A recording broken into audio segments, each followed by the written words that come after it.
decide to sing it, we shall overcome.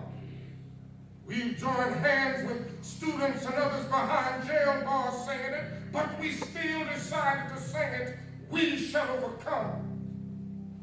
For this victory is won. Some of us are going to get thrown in jail some more, but we shall overcome. For this victory is won. Some of us will lose jobs, but we shall overcome. All right. For the victory is won. Some of us will be called bad names and dismissed as rabble-rousers and agitators, but we shall overcome. For the victory is won. Some of us will have to face physical death. But if physical death is the price that some must pay to free our children from a permanent psychological death, then nothing shall be more redemptive. We shall overcome. Yeah. We shall overcome. I'll tell you why. We shall overcome because the arc of the moral universe is long, but it bends toward justice. We shall overcome because Carlyle is right. No lie can live forever.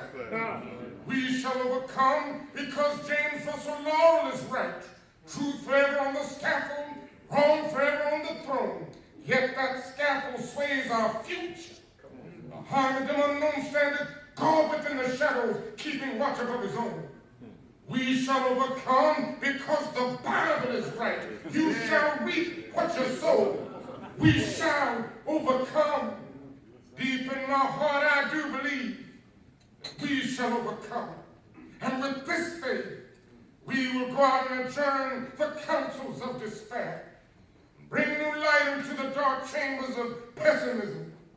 We will be able to rise from the fatigue of despair to the buoyancy of hope. This will be a great America, and this will be a great world, and we will be the participants in making it so. So when I leave this evening, I'll say, walk together, brothers. Don't you get weary. There's a great camp meeting in the promised land. The dilemma and the challenge facing the Negro today.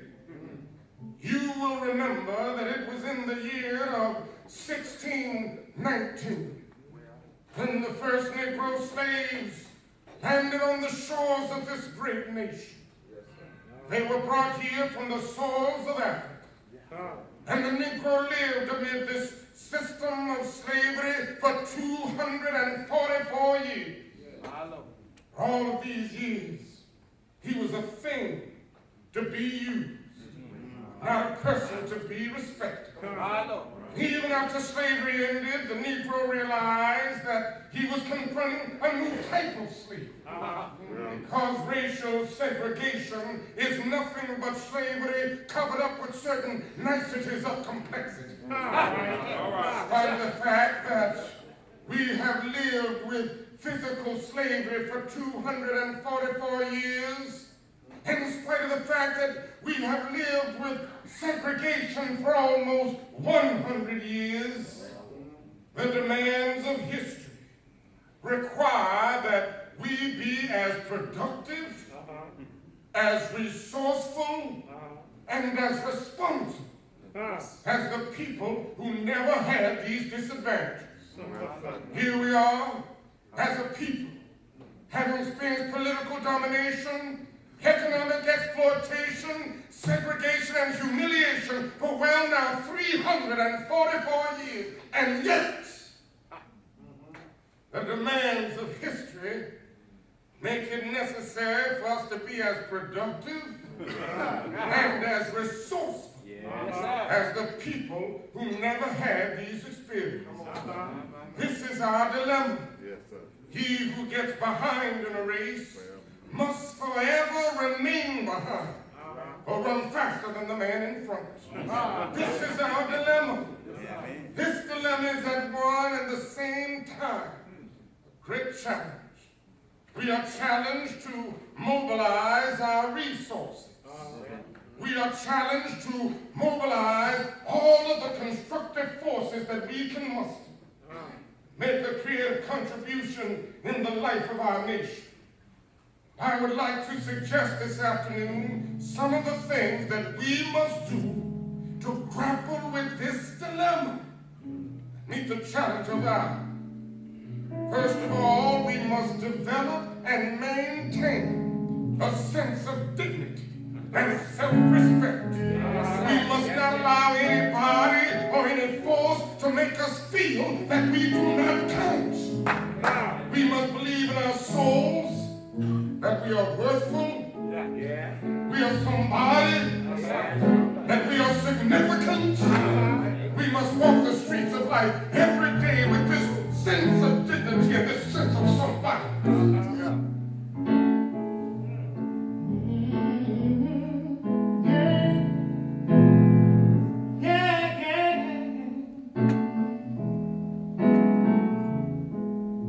He always thought he was an average man, average face and average hands, average feet set square around the middle teeth. Yeah. Satisfied with his mild success, as much as any average man could expect, until he was beset by his greatest fear. It all started with a feeling, yeah. A feeling so intense that time and space stood still, yeah. What if I was born for greatness? What if I was really more than I am? What if mediocrity was never in the stars for me? Miracles and wonders was the plan for the average man. For the average man.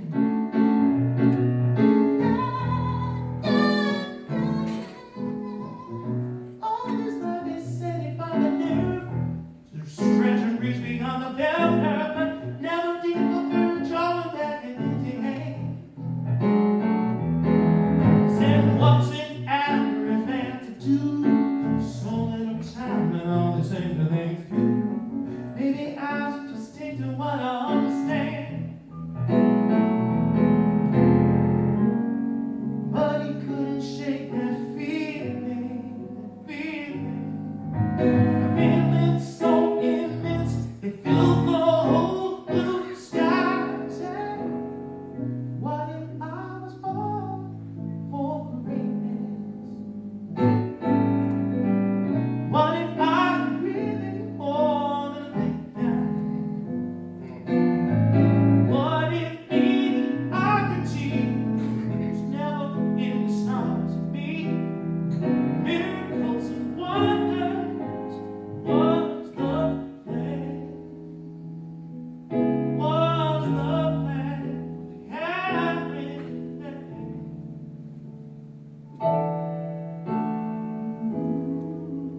New opportunities have opened within the last few years. This will be even greater. All over the United States and all over the world, doors have been opened that have been closed to the Negro in the past. The great challenge that we face is to be ready to enter these doors when they open. Ralph Waldo Emerson said in a lecture back in 1871 that if a man can write a better book or preach a better sermon or make a better mousetrap than his neighbor, even if he builds his house in the woods, world will make a beaten path to his door. This will become increasingly true. That means we're going to have to work hard. We're going to have to burn the midnight oil sometimes. We're going to have to take advantage of new opportunities, and we must set out to do our life's work so well that nobody could do it better. We must seek to do a good job. We must not seek merely to do a good Negro job. If you're setting out merely to be a good Negro doctor, a good Negro lawyer, a good Negro preacher, a good Negro teacher, a good Negro skilled laborer, a good Negro barber, a good Negro beautician, you've already flunked your matriculation exam for entrance into the University of Immigration. We must get there.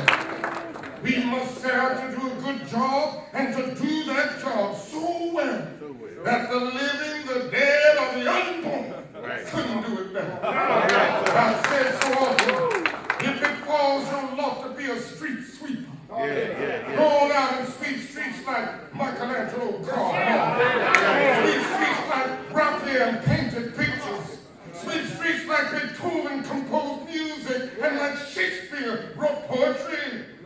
Sweep streets so well that all the host of heaven and earth will have to pause and say, here lives a great street sweeper.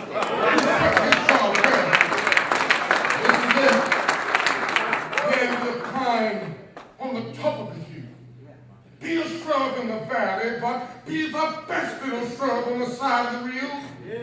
Be a bush if you can't be a tree. If you can't be a highway, just be a trail. If you can't be the sun, be a star. For it isn't by size that you win or you fail. You just be the best of whatever you are. Many of you are around here, and I have to meet my day. I don't want a long funeral. And if you get somebody to deliver the eulogy, tell them not to talk too long. Tell them not to mention that I have a Nobel Peace Prize. That is important. Tell them not to mention that I have 300 or 400 other awards. That's not important. Tell them not to mention where I went to school. On that day, I want somebody to be able to say that Martin Luther King Jr. tried to love somebody. I want to be able to say that I did try in my life to clothe those who were naked. I want to be able to say that I did try in my life to visit the sick and imprisoned. I want to say I tried to be right on the war question. I want to say I tried to love, serve humanity. Won't have any money to leave behind. Won't have the fine and luxurious things of life to leave behind, but I just want to leave a committed life. That's all I want to say. If I can help somebody as I pass along, if I can cheer somebody with a word of song, if I can show somebody he's traveling wrong, then my living will not be in vain. If I can do my duty as a Christian also, if I can bring salvation to a world once lost, I can spread the message as the Master taught. In my living will not be in vain. Yes, Jesus, I want to be on your right and your left side. Not for any selfish reasons. I want to be on your right or your left side, not in terms of some political ambition or kingdom. I just want to be there in love and in justice and in truth and in commitment to others, so that we can make of this old world a new world. God bless you, brothers.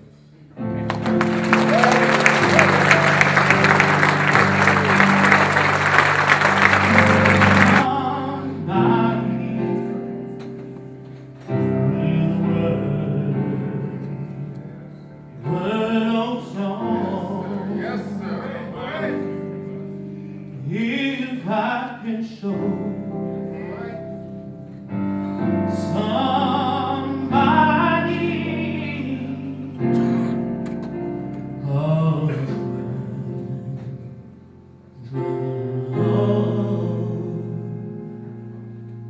my living shall not be vain.